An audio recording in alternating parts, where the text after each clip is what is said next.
Carta a Pítocles, sobre astronomia. Cleon me trouxe sua carta, na qual você continua a me mostrar um afeto digno da amizade que tenho por você. Você dedica todo o seu cuidado, você me diz, a gravar em sua memória aquelas ideias que contribuem para a felicidade da vida. Ao mesmo tempo, pede-me que lhe envie um esboço simples de minhas reflexões sobre astronomia, para que possa recordá-las sem dificuldade. Pois você diz que o que escrevi sobre este assunto em meus outros trabalhos é difícil de memorizar, mesmo com o estudo contínuo. Recebi a sua encomenda e estou cheio de agradáveis expectativas. Em seguida, completaremos a nossa escrita e dar-lhe-emos tudo o que nos pede.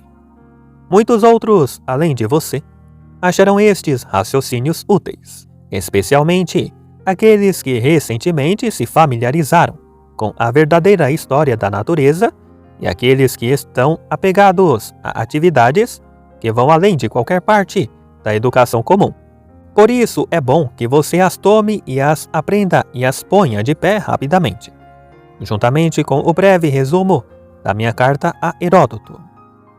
Em primeiro lugar, lembre-se de que, como tudo o mais, o conhecimento dos fenômenos celestiais, seja em conjunto com outras coisas ou isoladamente, não tem outro fim em vista que a paz de espírito e a firme convicção.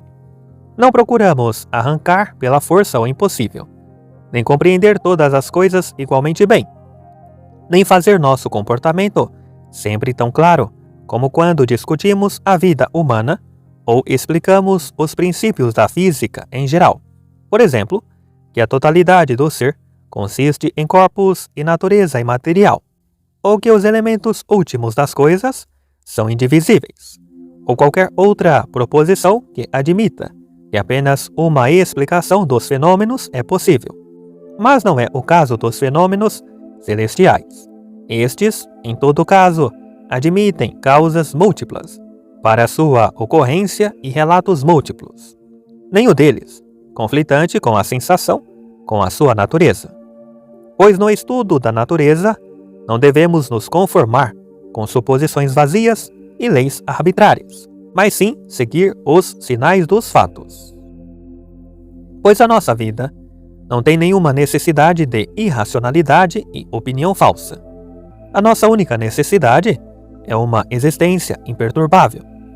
Tudo continua ininterruptamente, se tudo for explicado pelo método da pluralidade de causas em conformidade com os fatos. Assim que compreendermos devidamente o que se pode ser alegado a respeito deles.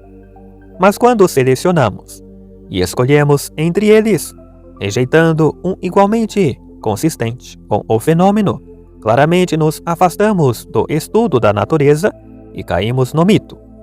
Alguns fenômenos, dentro de nossa experiência, nos dão evidências, pelas quais podemos interpretar o que se passa nos céus.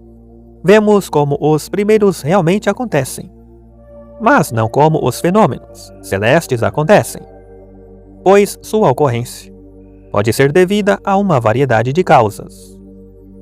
No entanto, devemos observar cada fato como apresentado, e ainda separar dele todos os fatos apresentados junto, cuja incidência de várias causas não é contrariada por fatos de nossa experiência. O mundo é uma porção circunscrita do universo, que contém estrelas, terra e todas as outras coisas visíveis, cortadas do infinito, e terminada num perímetro que pode ser espesso ou tênue, um perímetro cuja dissolução irá causar a destruição de tudo dentro dele, num exterior que pode girar ou estar em repouso, ser redondo ou triangular, ou de qualquer outra forma. Todas essas alternativas são possíveis.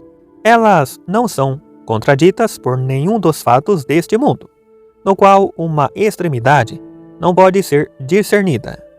Que há um número infinito de tais mundos, é que esse mundo pode surgir no mundo ou num dos intermundos, termo pelo qual nos referimos aos espaços entre mundos.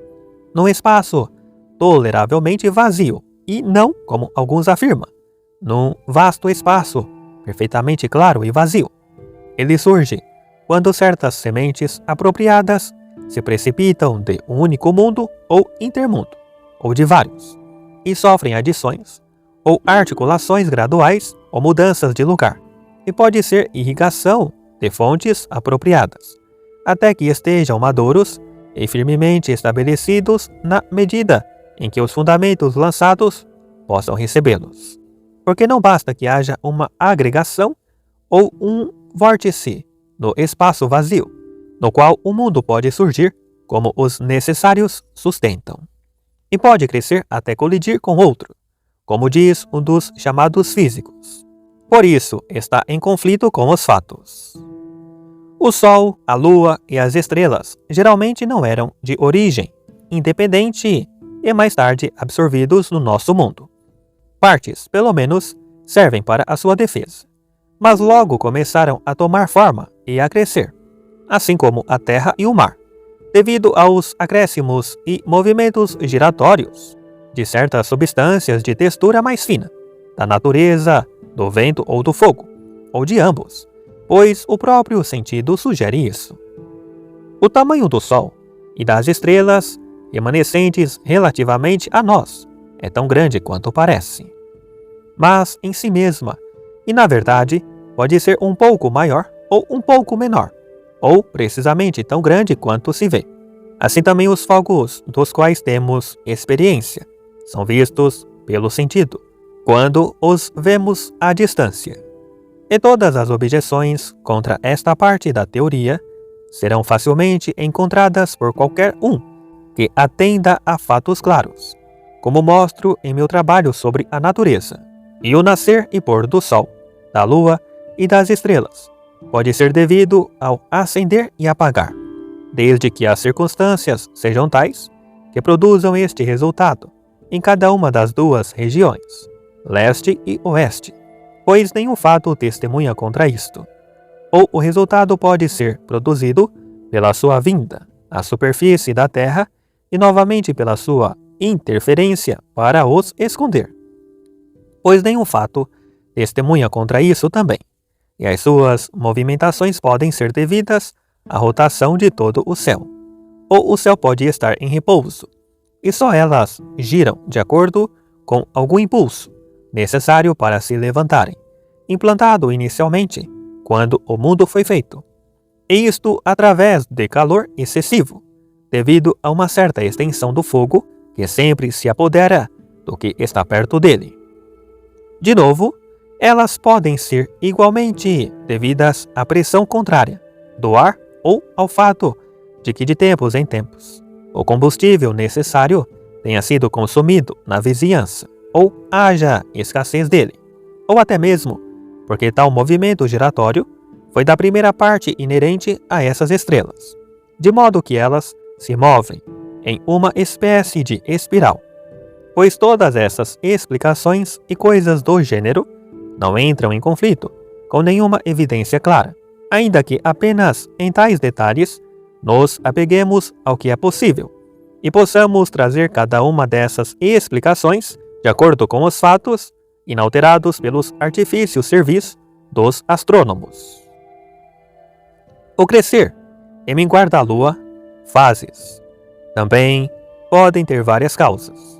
Elas podem surgir de alguma mudança na forma como a luz da Lua é gerada, ou porque outro corpo se encontra entre a Terra e a Lua, ou por outras razões semelhantes aos fenômenos que podemos observar aqui na Terra. O importante é lembrar que não se pode ser obstinado e adotar sem provas suficientes uma teoria única e exclusiva para a causa. Também aqui, quando os fatos são insuficientes para que possamos chegar a uma conclusão final, devemos sempre nos precaver para não nos lançarmos em especulações intermináveis. É possível que a Lua tenha uma luz própria, ou que ela reflita a luz do Sol. Vemos aqui na Terra muitos exemplos de objetos que são luminosos e muitos outros que apenas refletem a luz. Nenhum desses fenômenos celestiais nos causará alarme, desde que sempre nos recordemos de que muitas explicações são possíveis.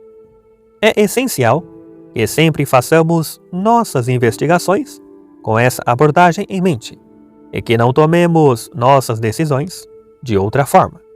Caso contrário, seremos incessantemente conduzidos às fantasias, mergulhando continuamente em uma teoria não comprovável após outra. O mesmo vale para a aparência do que parece ser um rosto no círculo da Lua. Esse rosto pode aparecer por causa da forma da Lua, ou porque algo obscurece nossa visão, ou por outras razões que podem ser capazes de explicar tal aparência. Devemos aplicar aqui o mesmo método que fazemos com todos os fenômenos celestiais. No momento em que nos deixamos levar por uma teoria que contradiz a evidência dos sentidos, encontraremos a impossibilidade de possuir a perfeita tranquilidade e felicidade. Ao examinarmos os eclipses do Sol e da Lua, devemos comparar as diferentes teorias e lembrar que é possível que muitas causas possam ao mesmo tempo concorrer em sua produção. A marcha regular e periódica desses eclipses não tem nada neles que nos deva surpreender, se apenas prestarmos atenção aos fenômenos semelhantes que ocorrem aqui na Terra, diante dos nossos próprios olhos. Acima de tudo, cuidado com a ideia de que um Deus causa essas coisas, pois devemos reconhecer que os deuses estão dispensados de qualquer trabalho e perfeitamente felizes. Se não tivermos isso em mente, juntar-nos-emos à multidão de homens que correm para abraçar explicações vãs. Tais homens, que não são capazes de reconhecer o que é realmente possível, caem em teorias vãs quando concluem que todos os fenômenos têm apenas uma única causa, e quando rejeitam todas as outras explicações, que são igualmente prováveis. Esses homens adotam a mais irracional das opiniões, porque não dão prioridade aos fatos observáveis, que devem sempre ser consultados primeiro. As diferenças na duração das noites e dos dias podem surgir do fato de que a passagem do Sol sobre a Terra é mais ou menos rápida, de acordo com a extensão da região pela qual ele tem que passar, ou por alguma outra causa semelhante ao que vemos aqui na Terra. Aqueles que dizem que apenas uma explicação para isso é possível se colocam em oposição aos fatos e perdem de vista os limites estabelecidos para o conhecimento humano. E depois, há aqueles que procuram predizer o futuro a partir das estrelas. Tais predições, que se tornam realidade, como as que alguns obtêm dos animais, surgem apenas por coincidência.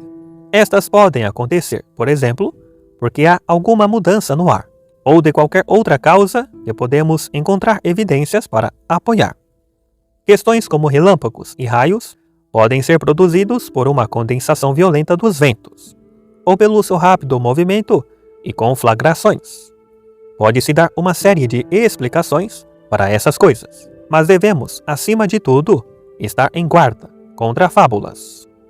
Isso podemos fazer facilmente se seguirmos fielmente o método que estabelecemos, ao procurar explicar aquelas coisas que não somos capazes de observar diretamente.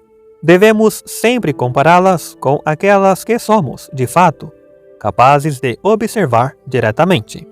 E devemos aceitar como possível apenas aquelas teorias que são apoiadas por evidências de ambas. Furacões, terremotos, vento, granizo, neve, geada, congelamento, arco-íris, o halo ao redor da Lua, cometas e as rotações regulares de algumas estrelas. Tudo isso pode ser explicado de várias maneiras se raciocinarmos de acordo com fatos observáveis.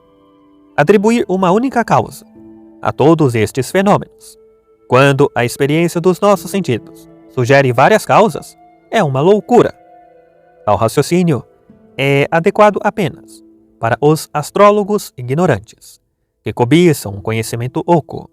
Esses homens atribuem causas imaginárias aos fatos, porque desejam deixar o cuidado e o governo do universo inteiramente aos deuses. A designação de uma explicação uniforme e positiva para todas essas questões é tola e consistente apenas com o desejo de brilhar prodigiosamente aos olhos da multidão. O mesmo se aplica àqueles que procuram fazer previsões através da observação de certos animais. Tais previsões, que acontecem por acaso, ocorrem por acaso, pois não há conexão necessária entre certos animais e o inverno. Esses animais não produzem o inverno, nem há nenhum Deus sentado no céu, observando as saídas desses animais, e então causando a chegada do inverno. Uma loucura como esta não ocorreria a nenhum ser que estivesse moderadamente confortável, muito menos a um Deus que estivesse possuído de perfeita felicidade. Escreva todos estes preceitos na sua memória, Pitocles. Se você fizer isso, você vai facilmente escapar das fábulas, e você vai descobrir muitas outras verdades semelhantes a estas. Acima de tudo, dedique-se ao estudo dos princípios gerais da natureza, ao infinito e a questões semelhantes. Estude de perto o uso da evidência que vem dos sentidos, e das antecipações, e dos sentimentos de prazer e dor. Aplique-se a estes, tendo sempre em mente o objeto da vida feliz, para que possamos prosseguir todas as nossas pesquisas. Uma vez que você resolver estes assuntos gerais em sua mente, seguindo o exemplo que eu dei, as respostas às suas perguntas particulares, eventualmente, se tornarão claras para você.